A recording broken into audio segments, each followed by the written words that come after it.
My name is Bronswell Patrick. I'm the manager of Águilas in Mexicali. I was born in Greenville, North Carolina, and my childhood growing up was very exciting. I started playing baseball when I was 8 years old. My parents had their own business, which was a janitorial service. We had churches and office buildings that we cleaned. So I was working at a young age as a kid and also playing sports. Growing up in North Carolina, the closest team was the Atlanta Braves, so I was a big Atlanta Braves fan. My idols back then, was Dave Stewart. Growing up as a kid, watching Dave Stewart. Also with the Braves was Del Murphy, Claudell Washington, and guys like that. Believe it or not, I was a catcher. I started out as a catcher. And then I was always the biggest one on the team, so it was like, I think you can pitch. So I moved to the mound and started pitching. And when I was 9, I was playing with like 11 and 12-year-olds, and when I was 13, I was playing with like 15, 16-year-old kids because I was pretty big for my size at that young of an age. And it just worked out to where I was pretty good at it. It didn't get that way for me until the end of my high school career, because I was always playing basketball, baseball, and football. And football, believe it or not, was my first love. I played quarterback in high school. Growing up, that was my position, and defensive back on defense. But football was my first love. And then I got drafted back in 1988.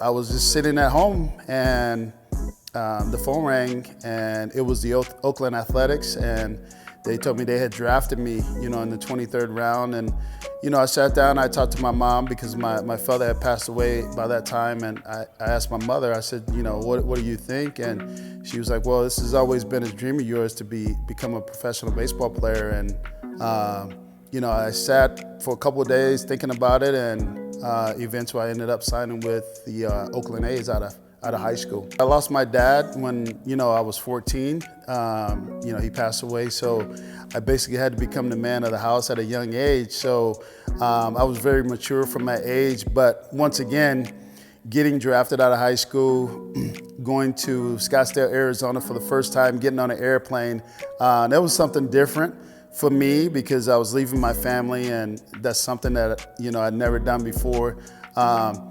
But it really wasn't a big shock for me. Luckily enough, there was another kid that got drafted the same year I did. He was from North Carolina, so we actually became roommates that year. And that kind of made me feel a little bit at home because, he was my roommate and he was from North Carolina, so we had some things to talk about. So it kind of made the transition a little bit easier for me, leaving North Carolina and flying out to Scottsdale, Arizona, where I played my first year rookie ball with the Oakland A's. That's the thing, it was very competitive. I was pretty good in high school, so just imagine you being one of the best players in high school, and now you're signing professionally, and now you're playing against some of the best college baseball players, some of the best high school baseball players in the country. So the competition was very competitive. And I still had a good year that year because it made me compete and be more like hungry to make it to the big leagues because I knew I was playing against some of the best baseball players in the world. I really didn't expect that to happen. I was actually sitting in the stands because I was supposed to pitch the next day in Louisville, Kentucky. I was in AAA, and the PRA guy from Louisville, Kentucky, the Redbirds, he came up and goes, hey, they want to talk to you in the clubhouse. And I'm like, oh, okay. And I knew I was having a pretty good year, so I didn't think about me getting released or anything like that. So when I walked in, they told me, they said, hey, they're calling you up to the major leagues. The Milwaukee Brewers are calling you up to the major leagues. And I broke down and started crying because, my dream had finally come true to become a professional major league player. And that's something that I always worked hard for. And I never gave up. My mother was always telling me, you can do it. This is something you always wanted to do. And that dream came true, back in 1998 with the Milwaukee Brewers. Being a professional baseball player, you're right, you travel a lot, you get to see different countries. My first year leaving the country was going to play winter ball in Puerto Rico. Played in Puerto Rico for a little, probably like 3 years. Ended up coming here to Mexico, ended up playing in Venezuela, went and played in Korea, played in Taiwan. So for me, the whole thing was, number one, the food. I got to try a lot of different food. And then just the culture, being able to understand like different cultures.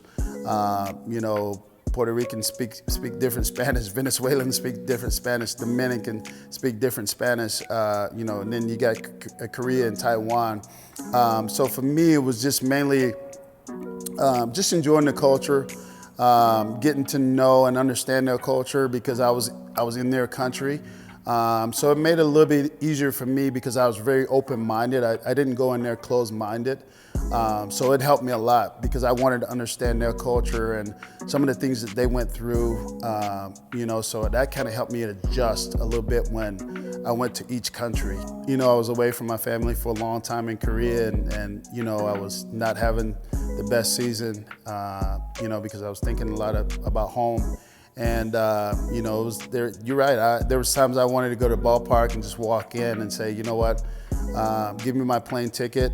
I want to go back to my hometown and, just walk away from the game. But I just knew that I'd put too much time in and effort to do that. And then I talked to a couple of family members, talked to my mom, and she was like, you've done too much to give up now. So, I stayed and it worked out and, here I am now.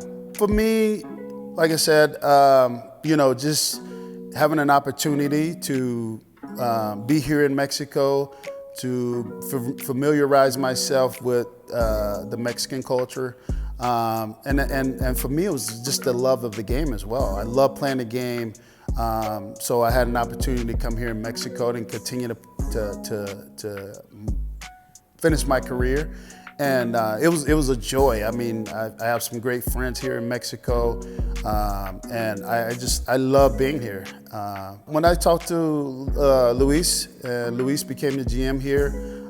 Luis and I are pretty good friends, and I told him, I said, hey, if you need a pitching coach, whatever you need, I'm here for you. And I was thankful that Luis, when he came in, he wanted to change things around. So he asked me if I wanted to come here and be his pitching coach, and I said sure. I didn't hesitate, and he gave me that opportunity last year, in which we ended up making the playoffs. Didn't get to the finals or win the championship like we wanted to, but the pitching staff that I had last year was great. Those guys were awesome. We led the league in pitching, and they bought into some of the things that I was working on with them, and it was just a great atmosphere last year here, especially where we started, and then we ended up finishing, being able to make the playoffs, which was great. But once again, going back to Luis, our friendship and him giving me an opportunity to come here and be a coach, I didn't hesitate because I knew they had some good talent here in Mexicali. I kind of looked at Luis like he was crazy. I was taking over a team that was, we're 0-8, but at the same time, it's just like I told Luis, we have some very good ball players here on this team, and I knew that eventually we could turn things around. So once he asked me to be the interim manager, I kind of thought about it. I was like, let me sleep on it for a couple of days, and sure enough, I slept on it, and I decided to take over. But the talent and the players that we have here, there's no way we should have started out 0-8. just with the ability and the team that we have over there in that clubhouse. Guys, they know how to play the game. They play the game the right way. It was just unfortunate that we got off to a bad start. Nobody's fault. We all have to look in the mirror and blame ourselves. But things are turning around now because I just kind of let the guys go out and play the game and have fun and not put too much pressure on them. It's just like, hey man, we're here to play baseball and have fun, and that's what I want you guys to do. I think the toughest thing as a manager is being able to run a bullpen, and being a pitching coach is something that really comes easy to me because I know my guys. I know what each guy can do in certain situations, and I feel confident that we're bringing in the right guy in that situation. So, that was the main thing. But overall, I like to talk to my guys and communicate with my guys and make sure we're all on the same page, because I think that's the key to keeping everybody happy and to keeping the clubhouse, connected the way it should be if you're communicating with your guys and they understand their roles. Yeah, well, first thing I find out who's pitching, their rotation, the other team's rotation on who we're gonna face that day or face that series.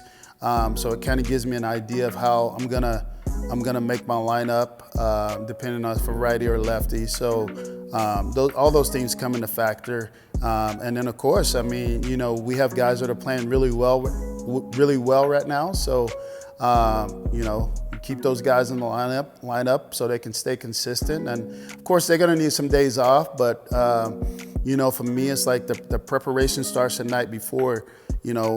Once tonight's game's over with, I'll start thinking about the lineup for tomorrow. Of course, tomorrow's off, but on Saturday, I'll start thinking about who's gonna play that day, depending on who we're gonna face, from the opposing team.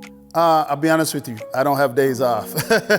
Even my Mondays I'm thinking about the team, I'm thinking about what we can do better, how we can get better, talking to Luis and Beto about certain things, how the team can get better, what we need to do to get better. So for me, really, there's no days off because I'm constantly thinking about the team and thinking about baseball on how we can make this thing work and get to the playoffs and eventually win a championship here in Mexicali.